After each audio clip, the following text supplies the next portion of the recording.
ఈరోజు react JS master react JS కోర్సులో మనకు మాడ్యూల్ నెంబర్ 1లో ఫస్ట్ చాప్టర్ అనమాట ఇది. మనం మాట్లాడుకున్నట్టు ఈ కోర్స్ అనేది డిఫరెంట్ మాడ్యూల్స్ లాగా మనం డివైడ్ చేసినాం. అండ్ ఇవి మాడ్యూల్స్ అనేవి మనకు 9 మాడ్యూల్స్ ఉన్నాయి. ఒక్కొక్క మాడ్యూల్లో మనకు 5 చాప్టర్లు ఉంటాయి. అండ్ 5 చాప్టర్ల తర్వాత మళ్ళీ ఇంకొక చాప్టర్లో మనం వీటన్నిటికి సంబంధించిన డౌట్స్ కానీ అండ్ ఎక్సర్సైజెస్ కానీ ఏమైనా ఉంటే మనం వాటి గురించి డిస్కషన్ చేస్తాం అనమాట. సో ఈరోజు మన ఫస్ట్ చాప్టర్ వచ్చేసి వాట్ ఈజ్ ఇంటర్నెట్, అసలు ఇంటర్నెట్ ఏంది, డొమైన్ ఏంటి, హోస్టింగ్ ఏంది, బ్రౌజర్ ఏంది, వీటికి సంబంధించిన ఇన్ఫర్మేషన్ మొత్తం ఈరోజు చూద్దాం. అండ్ ప్రతి చాప్టర్లో ఓవర్ వ్యూ అనేది చెప్పేసి ఒక బాక్స్ ఉంటుంది. మీరు ఒకవేళ మిస్ అయినా కూడా రికార్డెడ్ కంటెంట్ తీసుకుంటే మీకు ఈ ఓవర్ వ్యూ ఏదైతే ఉందో దీన్ని చదివితే మనం ఏమేమి టాపిక్స్ చెప్పబోతున్నాం అని చెప్పేసి మీకు క్లియర్గా అర్థమైంది. అండ్ ఈరోజు మన చాప్టర్ నేమ్ వచ్చేసి వాట్ ఈజ్ ఇంటర్నెట్. అండ్ ఇది ఏ మాడ్యూల్ అంటే మాడ్యూల్ నెంబర్ 1 వెబ్ బేసిక్స్ మెయిన్గా. అండ్ టాపిక్స్ మనం ఏమేమి కవర్ చేయబోతున్నామంటే ఇంటర్నెట్ అంటే ఏంటిది, వెబ్సైట్ అంటే ఏంటిది, డొమైన్ అంటే ఏంటి, hosting and IP address, browser and protocols ఉంటాయి కదా మనకు. మీకు ఫ్లోలో చెప్తాను నేను ప్రోటోకాల్స్ అంటే ఏంటియో. సో ఆ ప్రోటోకాల్స్ ఏమేమి ఉన్నాయి వాటిని మనం వేటికి యూజ్ చేస్తాం అనేది కూడా ఈరోజు నేర్చుకోబోతున్నారు. ఒకసారి మనం ఒక టాస్క్ అనేది పెట్టుకుందాం. అండ్ ప్రతి చాప్టర్కి ఒక టాస్క్ అనేది పెట్టుకుందాం. ఇప్పుడు మనకి ఈ 1 వీక్ కూడా మనకు పెద్దగా చాప్టర్లో కంటెంటే ఉంటుంది కాబట్టి, థియరిటికల్గా ఉంటుంది కాబట్టి, మనకు ప్రాక్టికల్గా ఏముంటుంది కాబట్టి నేను సింపుల్గా ఏం చేస్తున్నా అంటే ఏవైనా 3 వెబ్సైట్లు మీరు డైలీగా రెగ్యులర్గా యూజ్ చేసేటి అండ్ వాటి యొక్క డొమైన్స్, హోస్టింగ్స్ ఇన్ఫర్మేషన్ ఏదైతే ఉంటుందో దాన్ని ఒకసారి ఫైండ్ అవుట్ చేయండి. అండ్ రేపటి క్లాస్లో మేము ముందు అందరు జాయిన్ అయ్యేలోపు వీటికి సంబంధించిన ఇన్ఫర్మేషన్ అనేది చూపించచ్చు, దాన్ని షోకేజ్ చేయొచ్చు. ఓకే, ఓవర్ వ్యూ విషయం వచ్చేసి మీకు అర్థమైంది కదా. ప్రతి చాప్టర్ ఏదైతే మనం చెప్పబోతున్నామో ఆ చాప్టర్కి సంబంధించిన ఇన్ఫర్మేషన్ మొత్తం కూడా మీకు ఫస్ట్లోనే టాప్ ఒక బాక్స్ ఉంటుంది. అండ్ ప్రతి డాక్యుమెంటేషన్లో ఇది మెన్షన్ చేస్తున్నాం అనమాట. సో ఇది చదువుకోండి. And mostly widely asked question, what is internet.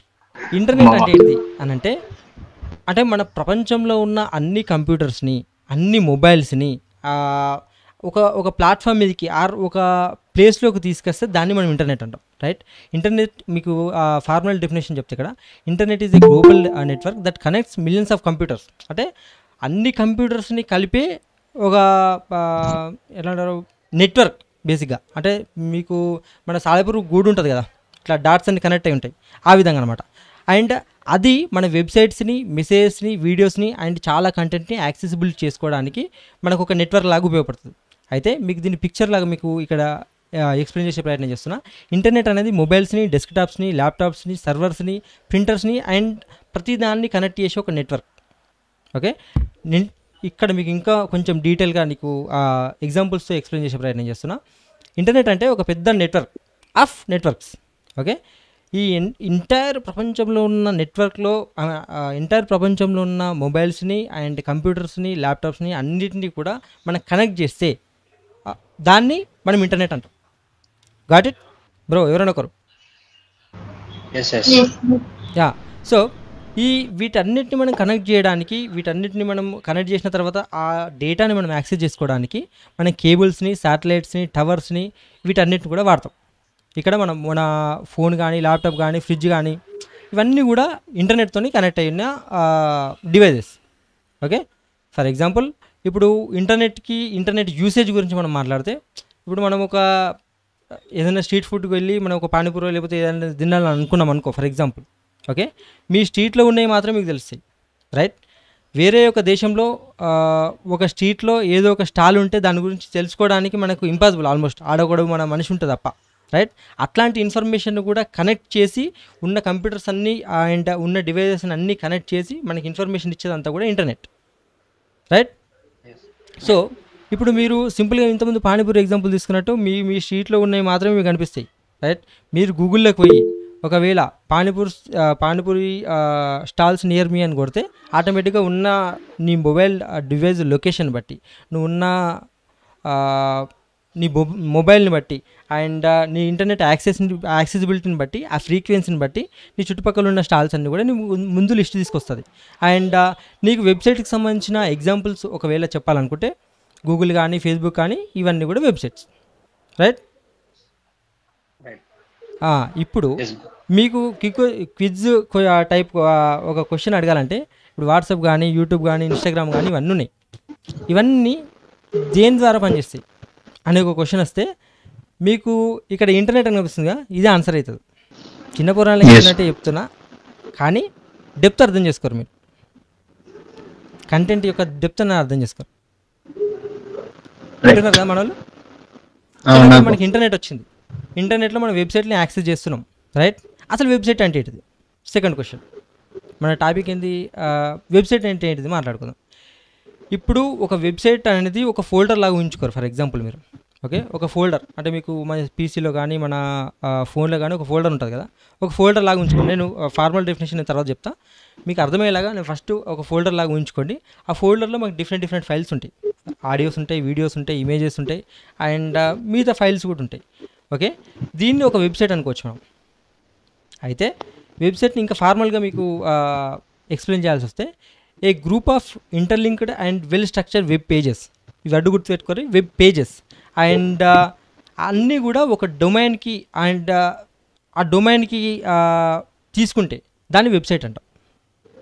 మళ్ళీ చెప్తున్నా, collection of web pages and files that connected to one website are domain, it is called website. అర్థమవుతుందా? యా. అండ్ ఒక వెబ్సైట్లో ఒకటే వెబ్ పేజ్ ఉండొచ్చు and thousands of web pages ఉండొచ్చు. దీనికి నీకు ఎగ్జాంపుల్స్ చెప్పాలంటే, సింగిల్ వెబ్ పేజ్ అప్లికేషన్స్ కొన్ని ఉంటాయి. ఫర్ ఎగ్జాంపుల్ ఇప్పుడు వేటు న్యూస్ సంబంధించిన ఒక వెబ్సైట్ ఉంది, రైట్? అది ఒకటే వెబ్ పేజ్ అనేది ఉంటుంది నీకు, హోమ్ స్క్రీన్. నీకు మిగతా కంటెంట్ అంతా కూడా నీకు అప్లికేషన్లో ఉంటుంది. అండ్ వేరు నువ్వు ఇప్పుడు ఇన్స్టాగ్రామ్లోకి వచ్చినావు అనుకో, దాంట్లో నీకు డిఫరెంట్ పేజెస్ ఉంటాయి. ఫర్ ఎగ్జాంపుల్ నీకు ఎక్స్ప్లోర్ ఉంటుంది, సెర్చ్ ఉంటుంది, అండ్ హోమ్ ఉంటుంది. ఇవన్నీ కూడా వెబ్ పేజెస్, రైట్?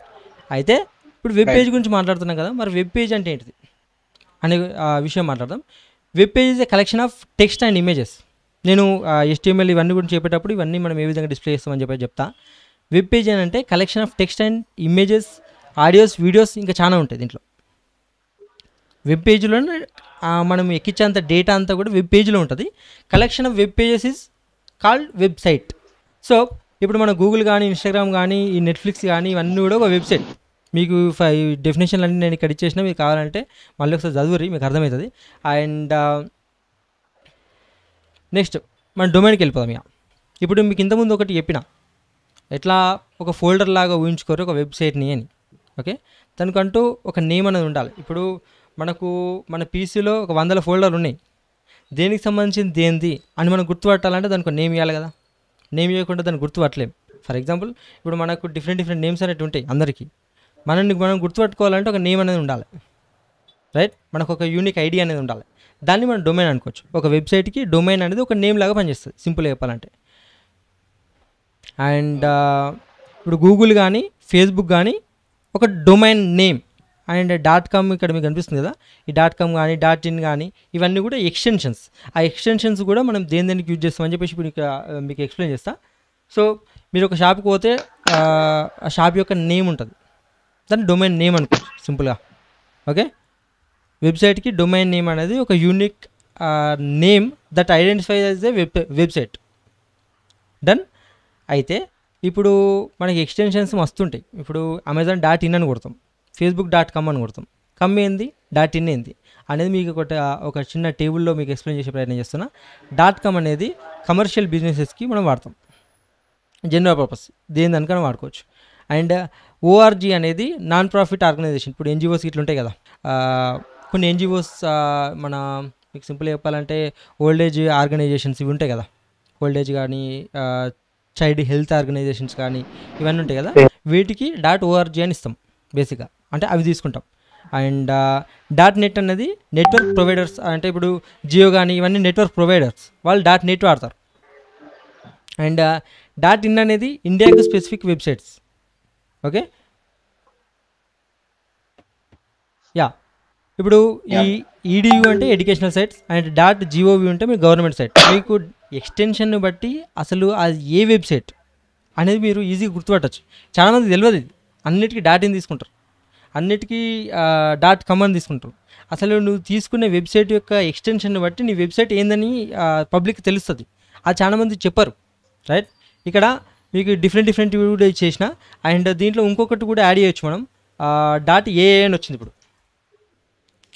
మనం ఏ సంబంధించి ఇప్పుడు ChatGPT.ai అని వాడతాం మనం, రైట్? ఇట్లా ఏఐకి సంబంధించిన అవన్నీ కూడా .ai ఎక్స్టెన్షన్స్తో వాడతాం. Got it? ఎక్స్టెన్షన్స్ అంటే అర్థమైందా? డొమైన్ అంటే అర్థమైందా? Right. Yes, bro. Yeah then yes. Thank you. So topic number 4. ఇప్పుడు మనము ఫోల్డర్ తీసుకున్నాం, రైట్? మనం ఫోల్డర్ కొన్ని నేమ్ పెట్టినాం. అయితే ఇప్పుడు నా దగ్గర ఉన్న ఫోల్డర్ని ఇప్పుడు మళ్ళీ వంశీ అవుతుండే ఇంకో ఆయన కూడా, సరే నరేందర్ అని ఇంతకుముందు మనోడు ఒకటి ఉన్నాడు. సో నరేందర్ యాక్సెస్ చేయాలంటే మనం దాన్ని తీసుకుపోయి ఒక రూఫ్లో పెట్టాలి, రైట్? ఇప్పుడు ఫర్ ఎగ్జాంపుల్ మీకు ఇంక సింపుల్గా చెప్పాలంటే ఎట్లా చెప్పాలి, ఇప్పుడు మన ఇంట్లో వండుకున్న ఫుడ్ అంతా తీసుకుపోయి డైనింగ్ టేబుల్ మీద పెడతాం కదా అందరు యాక్సెస్ చేసుకోవడానికి. ప్రతి ఒక్కరు ఆడికి పోయి తినొచ్చు, అందరూ మళ్ళీ వంటగదిలోకి పోవాల్సిన అవసరం లేదు కదా. ఆ టైప్లో హోస్టింగ్ అనేది మన వెబ్సైట్ని ఇంటర్నెట్లో యాక్సెస్ కావడానికి పెట్టుకునే ఒక స్టోరేజ్, సింపుల్గా, అంతకుమించి ఏం లేదు. అర్థమైందా? హోస్టింగ్ అనేది ఒక సర్వీస్, అది వెబ్సైట్ని ఇంటర్నెట్లో యాక్సెస్ చేసుకోవడానికి మనకు ఒక స్టోరేజ్ ఇస్తుంది. హోస్టింగ్ అంటే మీ వెబ్సైట్ యొక్క ఫైల్స్ ఏవైతే ఉన్నాయో అవి ఇంటర్నెట్లో పెట్టి మీతో కూడా యాక్సెస్ చేసుకోవడానికి మనం ఒక స్టోరేజ్లో స్టోర్ చేస్తాం. ఓకే, ఈ హోస్టింగ్ ప్రొవైడర్స్ కూడా చాలామంది ఉంటారు బయట. ఇప్పుడు గ్లోబ్ హోస్ట్ కానీ, ఇప్పుడు మీరు చాలాసార్లు చూసుంటారు గోడాడీ అని కానీ, వీళ్ళందరూ కూడా హోస్టింగ్ ప్రొవైడర్స్. అయితే ఇప్పుడు డొమైన్ అయిపోయింది మనకు. ఇప్పుడు మనము ఇంతకుముందు అనుకున్నట్టు ఫోల్డర్ అనుకున్నాం. ఓకే, ఫోల్డర్లో మన ఫైల్స్ అన్నీ పెట్టినాం, దానికి ఒక నేమ్ పెట్టినాం. నేమ్ పెట్టిన తర్వాత దాన్ని ఒక దాంట్లో పెట్టేసినాం, ఒక హోస్టింగ్లో పెట్టేసినాం, ఒక స్టోరేజ్లో పెట్టేసినాం. దాన్ని యాక్సెస్ చేయాలని అంటే దేనికి యాక్సెస్ చేస్తున్నాం అంటే ఏ డివైజ్లో యాక్సెస్ చేస్తున్నాం అనే దానికి ఒక యూనిక్ ఐడెంటిటీ ఉంటుంది మనకు ఆధార్ కార్డ్ లాగా. ఓకే, సో ఆ యూనిక్ ఐడెంటిటీని మనం ఐపీ అడ్రస్ అంటాం.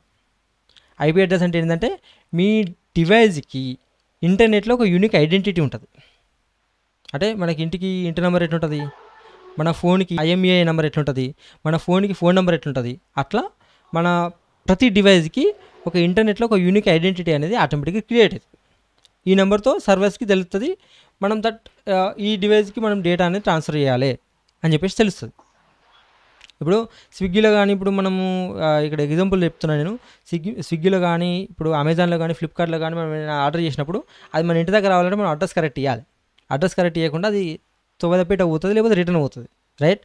సేమ్ వే ఇక్కడ కూడా ఐపీ అడ్రస్ అనేది ప్రతి డివైస్కి ఆటోమేటిక్గా క్రియేట్ అవుతుంది. అయితే దీంట్లో ఐపీ అడ్రస్లో కూడా డిఫరెంట్ థింగ్స్ అనేవి ఉన్నాయి, డిఫరెంట్ టైప్స్ అనేవి ఉన్నాయి ఐపీ అడ్రస్లో కూడా. ప్రతి ఒక్క సర్వీస్కి, ప్రతి ఒక్క దానికి మళ్ళీ డిఫరెంట్ ఐడియాస్ అనేవి, ఐపీ అడ్రస్ అనేవి ఇక్కడ మనకు ఉన్నాయి. నేను దాని గురించి ఒక చిన్న సెకండ్లో ఎక్స్ప్లెయిన్ చేస్తాను. దీని అంతా గురించి చెప్పాల్సిన అవసరం లేదు కోర్సులోకి వెళ్ళే ముందు.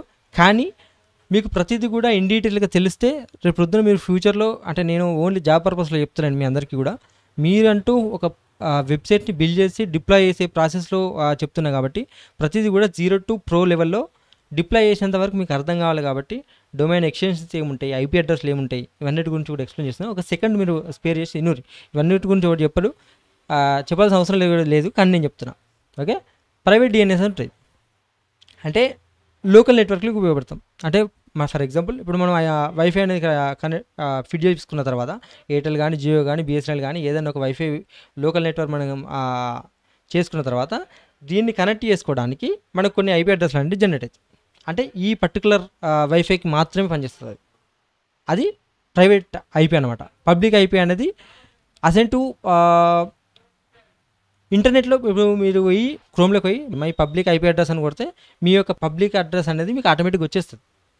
అంటే యూనిక్ ఐడి అనేది నువ్వు ఏ వెబ్సైట్ని యూజ్ చేసుకున్నా కానీ ఇదే అడ్రస్, ఇదే ఐపీ అడ్రస్ అనేది అందరు కూడా యాక్సెస్ అవుతుంది. మీకు చాలామందికి ఒక ఎగ్జాంపుల్ చెప్తా. దట్ మీరు ఒక అప్లికేషన్లో పోగానే మీకు ఒక నోటిఫికేషన్ వస్తుంది పైనుంచి, ఆర్ మీ ఒక వెబ్సైట్లోకి పోయినా కానీ మీకు పైనుంచి ఒక నోటిఫికేషన్ వస్తుంది. ఎందుకు ఆ విధంగా వస్తుంది అంటే మీ యొక్క పబ్లిక్ ఐపీ అడ్రస్ ఏదైతే ఉందో దాన్ని వెబ్సైట్ వాళ్ళు తీసుకొని ఆ యూనిక్ ఐడి ఏదైతే ఉందో దాన్ని యూజ్ చేసుకొని మీకు నోటిఫికేషన్స్ అంటే పంపించచ్చు. ఇది చాలామందికి తెలియదు. అండ్ ఇక్కడ మీకు డిఫరెంట్ ఉన్నాయి. మళ్ళీ ఇవన్నీ కూడా ఎక్స్ప్లెయిన్ చేస్తూ మీకు టైం వేస్ట్ అవుతుంది, మీరు ఒక్కొక్కటి చదువుకోరు. ఓకే, మీకు ఐపీ అడ్రస్ అనేది ఈ విధంగా ఉంటుంది. పాయింట్ ఇప్పుడు మన మొబైల్ నెంబర్ 10 డిజిట్స్ ఎట్లయితే ఉంటుందో ఐపీ అడ్రస్ అనేది దీనికి ఒక ఫామ్ ఉంటుంది. ఓకే, ఈ ఫామ్లోనే ఈ ఐపీ అడ్రస్ అనేది ఉంటుంది. మీరు సింపుల్గా పోయి గూగుల్లో కొట్టుర్రి that my public IP address అని కొడితే మీకు ఐపీ అడ్రస్ అనేది వస్తుంది. దాన్ని తీసి నాకేం చూపించాల్సిన అవసరం లేదు, మీరు చూసుకోరు. రైట్. సో ఇప్పుడు మనం ఒక ఫోల్డర్ క్రియేట్ చేసినాం, మనం దాంట్లో ఫైల్స్ పెట్టినాం, దానిలో వెబ్ పేజెస్ కానీ ఆ ఫైల్స్ అనేవి పెట్టినాం, దానికి ఒక పేరు పెట్టినాం. ఓకే, దాని పేరు పెట్టిన తర్వాత మనం దాంట్లో పెట్టినాం, దేంట్లో హోస్టింగ్లో పెట్టినాం. అండ్ దాన్ని యాక్సెస్ చేసుకోవాలంటే మనం ఐపీ అడ్రస్ కావాలని చెప్పేసి ప్రతి ఒక్క డివైస్కి ఐపీ అడ్రస్ కావాలని చెప్పేసి అంటున్నాం. రైట్. దీన్ని యాక్సెస్ చేసుకోవాలంటే మనకు ఒకటి కావాలి, అంటే ఒకటి ఇన్ ద సెన్స్ మనకు ఒక సాఫ్ట్వేర్ కావాలి. మనం ఇంటర్నెట్లో ఉన్న ఇన్ఫర్మేషన్ యాక్సెస్ చేసుకోవాలంటే దాన్ని మనం బ్రౌజర్ అంటాం. రైట్. బ్రౌజర్ ఏం చేస్తుంది, ఇంటర్నెట్లో ఉన్న కంటెంట్ని అంతా యాక్సెస్ చేసుకోవడానికి నీకు ఒక అవకాశం కల్పిస్తుంది. అయితే దీంట్లో మళ్ళా బొచ్చడు బ్రౌజర్లు అనేటివి ఉన్నాయి. ఇప్పుడు మీకు కొన్ని ఫర్ ఎగ్జాంపుల్ సఫారీ కానీ ఫైర్ ఫాక్స్ కానీ ఇవన్నీ కూడా మీకు మొబైల్లో అవైలబిలిటీ ఉంటాయి అండ్ డెస్క్టాప్లో అవైలబిలిటీ ఉంటాయి. ప్రతి సాఫ్ట్వేర్ మీకు అన్నిటిలో అవైలబిలిటీ ఉంటాయి. అయితే బ్రౌజర్ అంటే ఏంటిది, వెబ్సైట్ని ఆర్ ఇంటర్నెట్లో ఉన్న డేటాని యాక్సెస్ చేసుకోవడానికి నీకు ఒక సాఫ్ట్వేర్. Got it. ఇప్పుడు ఫన్నీగా ఇక్కడ ఒకటి రాసినాం చూడురి, మీరు పానీపూరి తినాలనుకుంటే నోరు తెరవకపోతే తినలేరు కదా. బ్రౌజర్ కూడా అంతే, ఇంటర్నెట్లో నీకు చాలా కంటెంట్ ఉంటుంది, నీకు బ్రౌజర్ ఓపెన్ చేయనంత వరకు నీకు అది యాక్సెస్ కాదు. అదేనా. Topic number 7 protocols. అంటే ఇక్కడ మనము ప్రోటోకాల్స్ అనేది మీకు ఇంతవరకు ఈ చాప్టర్లో అసలు పదమే వాడలేదు, కానీ దీని ఇంపార్టెన్స్ ఏందో చెప్తా. ఇప్పుడు ఫర్ ఎగ్జాంపుల్ మీరు ఇంతకుముందు మనం మాట్లాడుతూ ఉన్నట్టు ఫోల్డర్ పెట్టేసినాం, దాంట్లో డేటా ఉన్నది, మనం హోస్టింగ్లో పెట్టినాం, దానికి ఒక పేరు పెట్టినాం, దాన్ని యాక్సెస్ చేద్దామని మనం క్రోమ్ కూడా తీసుకున్నాం. రైట్. కానీ మనం ఎక్కడైతే హోస్టింగ్లో పెట్టినామో ఆ సర్వర్ నుండి మనకి ఇన్ఫర్మేషన్ మన బ్రౌజర్లోకి తీసుకొచ్చే దానికి మనకు మధ్యలో ఈ కమ్యూనికేషన్ జరుగుతుంది చూసినావా. ఓకే, ఆ కమ్యూనికేషన్ అంటే ఇన్ఫర్మేషన్ తీసుకోవడానికి కానీ ఇవ్వడానికి కానీ ఒక ప్రోటోకాల్ అనేది ఉంటుంది. ఓకే, ఆ ప్రోటోకాల్ అనేది మీకు డిఫరెంట్ ఫామ్స్లో ఉంటుంది. ఫర్ ఎగ్జాంపుల్ HTTP అంటే హైపర్ టెక్స్ట్ ట్రాన్స్ఫర్ ప్రోటోకాల్. అంటే మీకు సింపుల్గా చెప్పాలంటే దీనికి డిఫరెన్స్ అనేది ఫర్ ఎగ్జాంపుల్ ఇప్పుడు ఇది తీసుకుంటా, HTTPS అని ఉంది కదా, ఇది సెక్యూర్డ్ లేయర్ అనమాట. మనం SSL సర్టిఫికేట్ మీకు ఇదంతా తర్వాత సంగతి మేము మళ్ళీ చెప్తా. HTTPS ఏదైతే కనిపిస్తుందో దీన్ని సింపుల్గా డిఫైన్ చేయాలంటే HTTP ప్రోటోకాల్ ఏదైతే ఉందో దీన్ని సెక్యూర్ చేస్తే ఆటోమేటిక్గా ఈ ప్రోటోకాల్ అనేది అవుతుంది. అయితే దీంట్లో మనకు ఇంకొకడు మన డేటాను రీడ్ చేయడానికి కానీ ఇట్లాంటి అవకాశం అనేది ఇది. మీకు సింపుల్గా చెప్పాలంటే మీరు బ్రౌజర్లో కొట్టి చూడరు, కొన్నిటికి నాట్ సెక్యూర్డ్ అని వస్తుంది పైన, ఏది లాక్ సింబల్ వస్తుంది. ఇది ఈ ప్రోటోకాల్స్ అనేవి కమ్యూనికేషన్ చేయడానికి బిట్వీన్ సర్వర్ అండ్ హోస్టింగ్ ఏదైతే ఉందో దాని నుండి మన బ్రౌజర్కి కమ్యూనికేషన్ చేసే ఈ ట్రాన్స్ఫర్ చేసే ఇది ఏదైతే ఉందో దీన్ని మనం ప్రోటోకాల్ అంటాం. ఇది మన డేటాని రీడ్ చేయడానికి ఆర్ సెండ్ చేయడానికి ఉపయోగిస్తాం. మళ్ళీ దీంట్లో డిఫరెంట్ ఉన్నాయి. ఇప్పుడు FTP అంటే మనకు ఫైల్ ట్రాన్స్ఫర్ ప్రోటోకాల్, మనం అప్లోడ్ చేయడానికి డౌన్లోడ్ చేయడానికి అది ఉపయోగిస్తాం. ఇది చాలామందికి తెలిసే, అంటే అప్లోడ్ చేస్తారు డౌన్లోడ్ చేస్తారు కానీ ఏ విధంగా చేస్తారని తెలియదు. ఇక రీక్యాప్ చేద్దాం. ఇంటర్నెట్ అంటే ఏంటిది, మన ప్రపంచంలో ఉన్న కంప్యూటర్స్, ల్యాప్టాప్స్, మొబైల్స్ అన్నిటినీ కూడా ఒక దగ్గర కలిపితే, ఆ నెట్వర్క్లో కలిపితే దాన్ని ఇంటర్నెట్ అంటాం. హౌస్ కాకుండా నేను ఫోల్డర్ ఎగ్జాంపుల్ చెప్పినా కాబట్టి నేను ఇక్కడ ఫోల్డర్ అని పెడతా. వెబ్సైట్ అంటే ఏంటిది, ఒక ఫోల్డర్లో డిఫరెంట్ ఫైల్స్ అనేవి ఉంటాయి. వెబ్ పేజెస్ ఉంటాయి, ఇమేజెస్ ఉంటాయి, ఆడియోస్ ఫైల్స్ ఉంటాయి, వీడియో ఫైల్స్ ఉంటాయి, అన్నీ ఉంటాయి. ఓకే, ఆ వెబ్సైట్ అనే ఫోల్డర్ ఏదైతే ఉందో దానికి ఒక పేరు పెడతాం, దాన్ని డొమైన్ అంటాం. దెన్ మనము ఆ డొమైన్ తర్వాత ఆ డొమైన్ ఏదైతే ఉందో ఆ వెబ్సైట్ ఏదైతే ఉందో దాన్ని మిగతా వాళ్ళందరూ యాక్సెస్ చేసుకోవడానికి ఒక స్టోరేజ్లో పెడతాం. అప్పుడు అందరికీ యాక్సెస్ అవుతుంది, దాన్ని హోస్టింగ్ అంటాం. Done.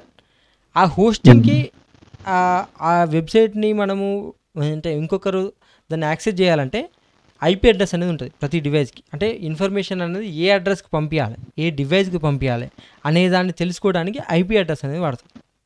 Run. And IP address తర్వాత బ్రౌజర్ ఏం చేస్తుంది, ఇంటర్నెట్లో ఉన్న డేటా అంతా నీకు యాక్సెస్ చేసుకోవడానికి ఉపయోగపడే ఒక సాఫ్ట్వేర్. డన్. చలో, ఇది ఈ యొక్క చాప్టర్ యొక్క ఇన్ఫర్మేషన్. సో మీకు internet, domain, hosting, browser, IP address and protocol గురించి అర్థమైందని అనుకుంటున్నా.